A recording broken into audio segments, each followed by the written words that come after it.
Bismillahirrahmanirrahim. Assalamualaikum warahmatullahi wabarakatuh. Salam sejahtera untuk kita semua. Pada kesempatan yang berbahagia ini, saya akan memaparkan tugas kelompok 5 mata kuliah filsafat ilmu.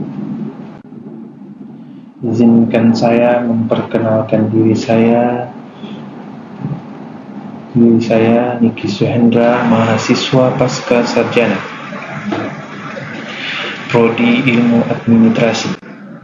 Selanjutnya, saya sampaikan pembahasan mata kuliah filsafat ilmu yang diampu oleh dosen Profesor Dr. Hasnah Faizah ARMH. Pokok pembahasan bab 5, tantangan dan masa depan ilmu. Penyajian, kemajuan ilmu dan krisis kemanusiaan.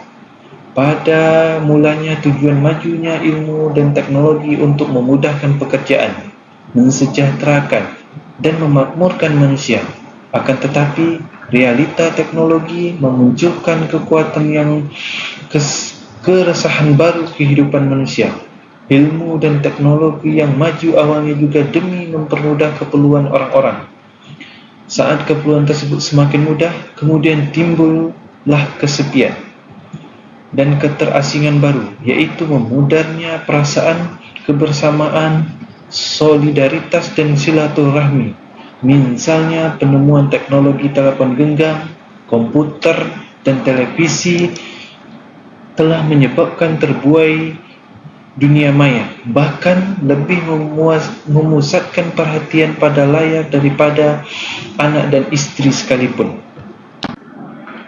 Agama, ilmu, dan masa depan manusia.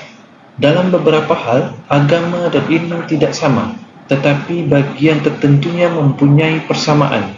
Agama lebih mengutamakan moral dan menjaga tradisi, cenderung eksklusif dan subjektif. Ilmu sering melakukan pencarian baru,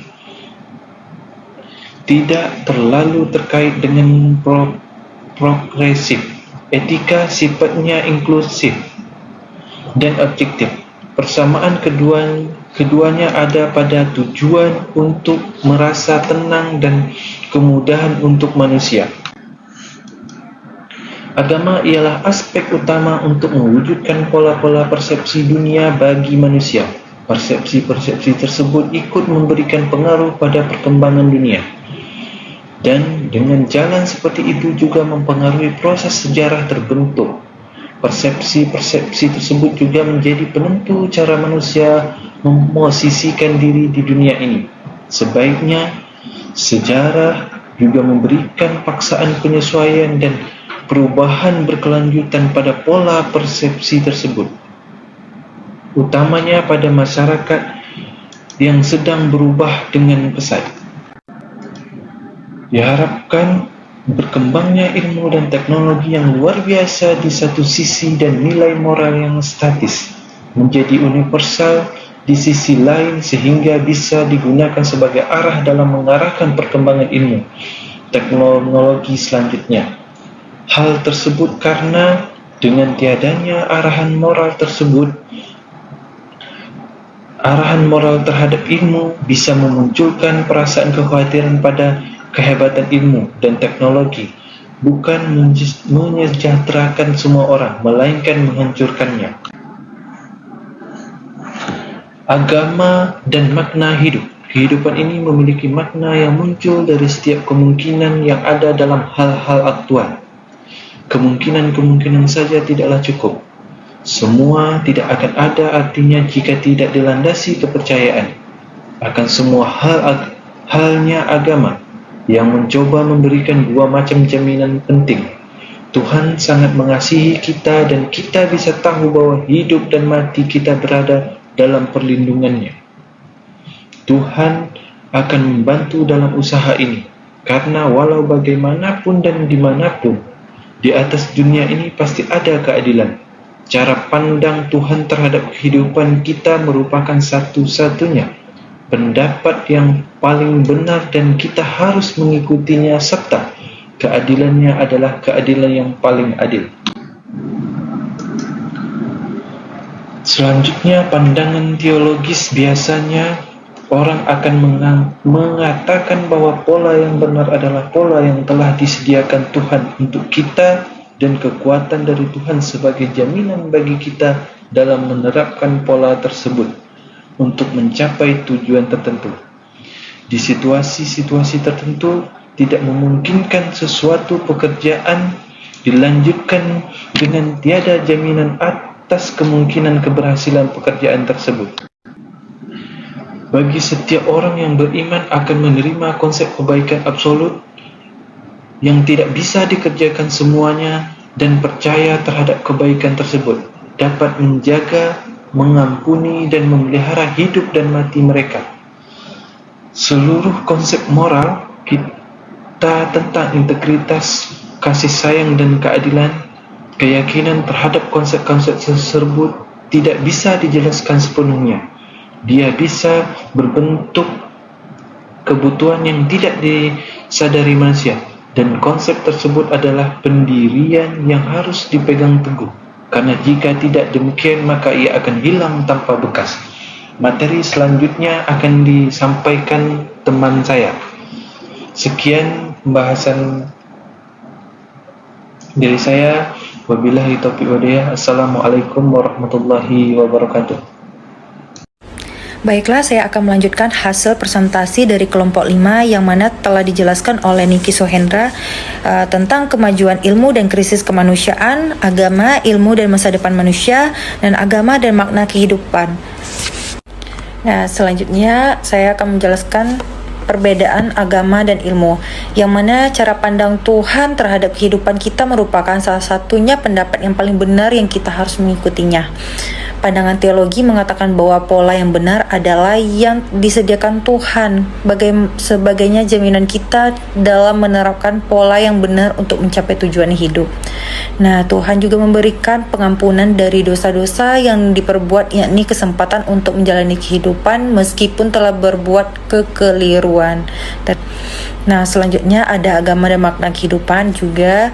Sedikit saya akan menjelaskan hidup dan kehidupan ini mempunyai makna bagi seseorang terlepaskah dia mempunyai keyakinan agama yang bisa memberikan makna kehidupan yang bisa kita dapatkan dari sumber lainnya. Nah, selanjutnya ada agama dan makna kehidupan juga. Sedikit saya akan menjelaskan hidup dan kehidupan ini mempunyai makna bagi seseorang terlepaskah dia mempunyai keyakinan agama yang bisa memberikan makna kehidupan yang bisa kita dapatkan dari sumber lainnya. Nah, selanjutnya ada agama dan makna kehidupan juga. Sedikit saya akan menjelaskan hidup dan kehidupan ini mempunyai makna bagi seseorang terlepaskah dia mempunyai keyakinan agama yang. Selanjutnya ada ilmu dan kebudayaan. Di sini ada 6. Yang pertama, ilmu kebudayaan berada pada posisi yang saling ketergantungan yang memengaruhi. Yang kedua, di sini ilmu terpadu secara erat dan keseluruhan struktur sosial dan tradisi kebudayaan yang saling mendukung satu sama lain. Nah, selanjutnya yang ketiga, pengkajian pengembaraan kebudayaan yang tidak dapat dilepaskan dari pengembangan ilmu pada masa sekarang ini. Nah, yang keempat, nilai-nilai yang terkandung pada hakikat keilmuan, yakni kritis, rasional, logis, objektif, terbuka, menjunjung kebenaran pada pengabdian universal. Nah, selanjutnya yang kelima, di sini pengembangan kebudayaan nasional pada hakikatnya merupakan perubahan dari kebudayaan. Nah, yang terakhir, proses pengembangan kebudayaan pada dasarnya adalah penafsiran kembali dari nilai-nilai konservatif agar sesuai dengan tuntutan zaman. Selanjutnya ada strategi pengembangan ilmu. Yang pertama, ilmu bebas atau tidak. Yang mana bebas nilai artinya tuntutan terhadap setiap kegiatan ilmiah akan didasarkan pada hakikatnya ilmu pengetahuan itu sendiri. Nah, yang selanjutnya tidak bebas nilai artinya setiap kegiatan teoritis yang melibatkan pola subjek yang mengandung kepentingan tertentu. Nah, selanjutnya ada 3 indikator bahwa ilmu pengetahuan itu bebas dari nilai. Yang pertama, ilmu harus bebas dari pengandaian. Yang kedua, perlunya kebebasan usaha ilmu agar otonomi pengetahuan terjamin. Nah, yang ketiga, penelitian ilmiah tidak luput dari pertimbangan etis yang sering dituding. Syarat nih yang perlu diperhatikan dalam pengembangan ilmu di Indonesia. Yang pertama, terbentuknya masyarakat ilmiah yang memiliki kekuatan tawar-menawar. Yang kedua, pengembangan ilmu di Indonesia tidak bebas nilainya. Yang ketiga nih, harus memperhatikan relasi antar ilmu.